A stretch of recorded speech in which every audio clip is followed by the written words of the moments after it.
Welcome बच्चों, आज हम पढ़ते हैं revision part.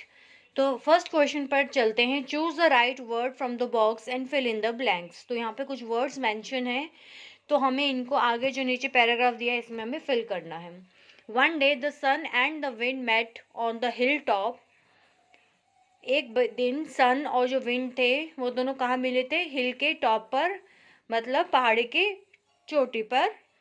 The sun was shining in the sky. तो जो सन था वो शाइन कर रहा था, चमक रहा था स्काई में।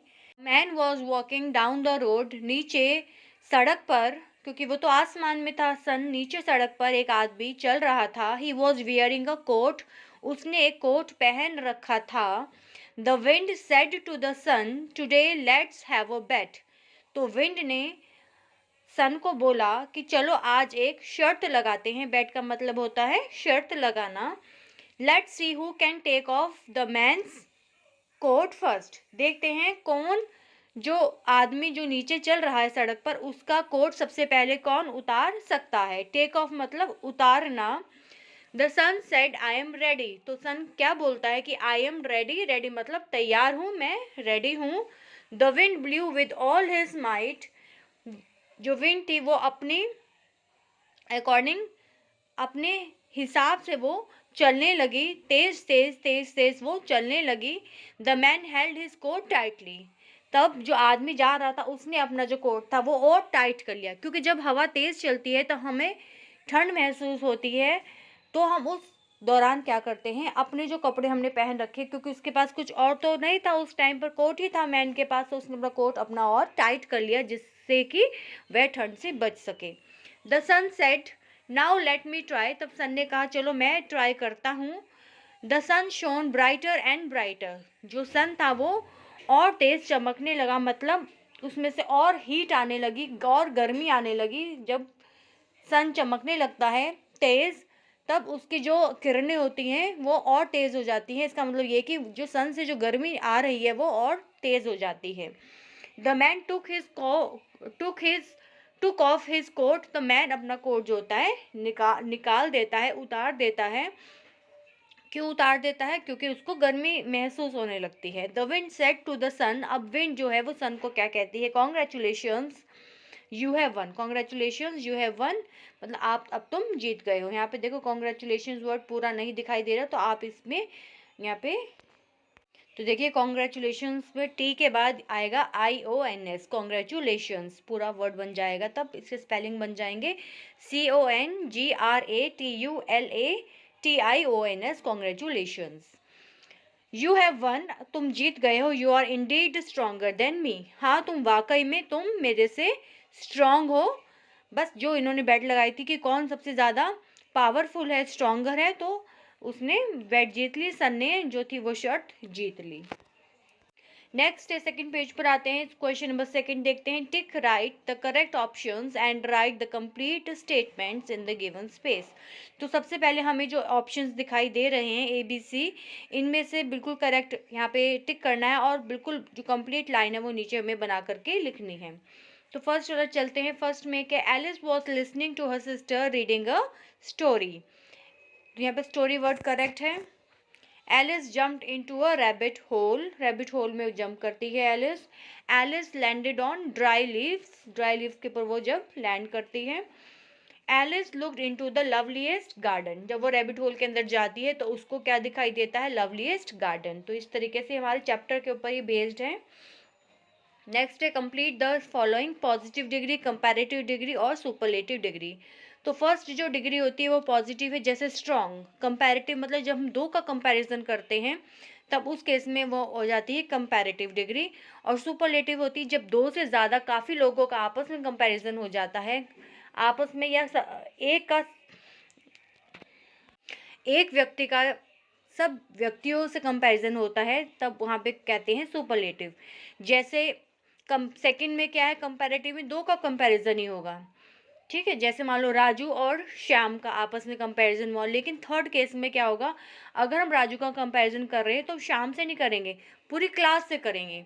ठीक है, तो उसका जो एक का कंपैरिजन है वो पूरे ग्रुप के साथ उसको कंपेयर किया जाएगा। तो उस ग्रुप में अगर वो सबसे स्ट्रॉन्गेस्ट है या सबसे इंटेलिजेंट है, तो उस केस में सबसे ब्रेव है या सबसे लार्ज है या टॉलेस्ट है, जो भी कुछ होगा, तो वो पूरे ग्रुप के साथ उसको कंपेयर किया जाएगा। तो उस केस में होता है वो सुपरलेटिव। जैसे फर्स्ट देखते हैं स्ट्रॉन्ग, स्ट्रॉन्गर एंड स्ट्रॉन्गेस्ट। तो अगर मान लो राजू का ही एग्जांपल लेते हैं, तो हम ये कह सकते हैं Raju is the strongest person in in his family. अगर फैमिली की बात करें तो पूरे फैमिली में अगर देखा जाए, जो राजू है वो सबसे स्ट्रॉन्गेस्ट है। तो हमने उसको कंपेयर किया पूरे फैमिली में, उसके बराबर का, उसके टक्कर का कोई नहीं है। तो उस केस में हम क्या यूज़ करते हैं, सुपरलेटिव डिग्री। नेक्स्ट देखते हैं large, larger and largest, great, greater and greatest. इसमें EST लगता है, लॉन्ग, लॉन्गर एंड लॉन्गेस्ट। इस तरीके से हम यहाँ पे करते हैं। थर्ड फोर्थ क्वेश्चन में चलते हैं। Read the information about the pictures given below and fill the blanks with appropriate comparative degrees of adverb.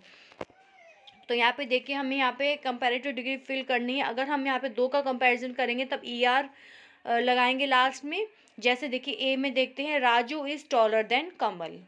तो यहाँ पे देखिए राजू क्या दिखाई दे रहा है, यहाँ पे हम यहाँ पे फोटो में देखते हैं राजू कौन है।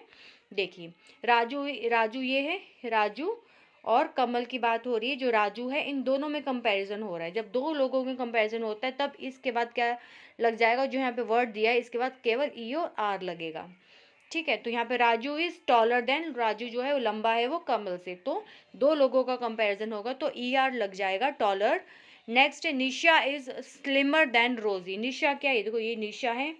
फिर इसमें दो लोगों का ही कंपैरिजन हो रहा है, निशा और रोजी का कंपैरिजन हो रहा है, तो जहाँ स्लिम के बाद ER लग जाएगा। अब इसमें हमें याद रखना पड़ेगा, ER करके पूरा सेंटेंस वर्ड नहीं बनता, तो हमें डबल M करना पड़ेगा, स्लिमर। ये इसका कंप्लीट, इसका करेक्ट, इसका वर्ड बनता है निशा इज स्लिमर देन रोजी। तो यहाँ पे ER यहाँ लग जाएगा, स्लिमर देन रोजी। उसके बाद सी में देखिए रोजी इज शॉर्टर देन राजू। रोजी क्या है, वो शॉर्टर देन राजू से शॉर्ट है।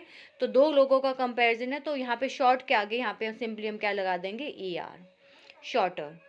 फिर नेक्स्ट है डी में भी है राजू। यहाँ सभी में दो लोगों का ही कंपैरिजन हो रहा है। देखिए राजू, निशा, राजू, कमल, रोजी, राजू। तो यहाँ पे ER ही लगेगा हर केस में। Raju is younger than Kamal, Raju is sadder than Nisha. बस आपको ये देखना पड़ेगा जब हम ER लगाते हैं तो कुछ केसेस में यहाँ पे डबल D या जैसे है यहाँ पे डबल M आता है, ये थोड़ा आपको लर्न करना पड़ेगा कि कहाँ पर इसके स्पेलिंग, करेक्ट स्पेलिंग कहाँ पे यूज़ होंगी। इसी तरीके से यहाँ पे सैडर में ER तो आएगा, लेकिन जब हम कंप्लीट सैडर लिखते हैं तो यहाँ पे हमें करना पड़ेगा ऐसे डबल D ER, इसके स्पेलिंग हमें थोड़े से लर्न करने पड़ेंगे। ये इस तरीके से हो जाएगा। आगे देखिए नेक्स्ट पर चलते हैं। फिफ्थ क्वेश्चन पर आते हैं। Right the 3 sentences using one of the following and read at them allowed. तो हमें यहाँ पे देखिए सबसे पहले बॉक्स में देखते हैं क्या लिखा हुआ है। High, higher and highest, then tall, taller and tallest, young, younger, youngest, small, smaller and smallest. तो इसमें यहाँ पे इनको सेंटेंसेस में यूज़ करना है। ठीक है, अब हमें इसको 3 सेंटेंसेस लिखने हैं, राइट 3 सेंटेंसेस लिखने हैं यहाँ पे देखिए। और एग्जाम्पल के तौर पे इन्होंने बताया हुआ है, कोई भी हम यूज़ करके 3 सेंटेंसेस लिख सकते हैं। फर्स्ट हमने एग्जाम्पल बता दिया, इन्होंने हाईएस्ट ले लिया, यहाँ पे वर्ड जो लिया है हाईएस्ट, देखिए हाईएस्ट वर्ड करके सेंटेंस बनाया है। फिर हमें एक टॉलेस्ट करके हमने बना लिया सेंटेंस, फिर हमने यंगेस्ट करके बनाया, फिर हमने स्मॉलेस्ट करके बना दिया सेंटेंस। ठीक है, आप कोई भी सेंटेंस करके बना सकते हैं, हायर भी ले सकते हैं। आपको हायर में बनाना है, ये टॉलर में बनाना है, यंगर में। फर्स्ट केस तो इन्होंने करके दिखा दिया इस तरीके से। सिमिलरली हम ये वाला सुपरलेटिव डिग्री यूज़ करके हम सेंटेंसेस बनाते हैं। चलिए देखते हैं। Riya is the tallest girl in the class, Rohan is the youngest boy in the class, Goa is the smallest state in India. तो यहाँ पे हमने यहाँ पे जो वर्ड्स दिए थे इनको यूज़ करके हमने सेंटेंसेस बनाए हैं। आगे देखते हैं।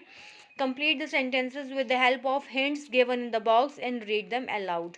तो यहाँ पे जो हिंट्स दिए हैं इनको हमें नीचे फिल करनी है। Burj Khalifa is the tallest building in the world.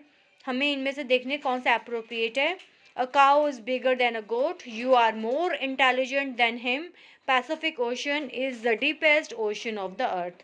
तो इस तरीके से हमारा ये रिवीजन पार्ट यहीं ख़त्म होता है। मिलते हैं एक नए लेसन के साथ, तब तक के लिए थैंक यू।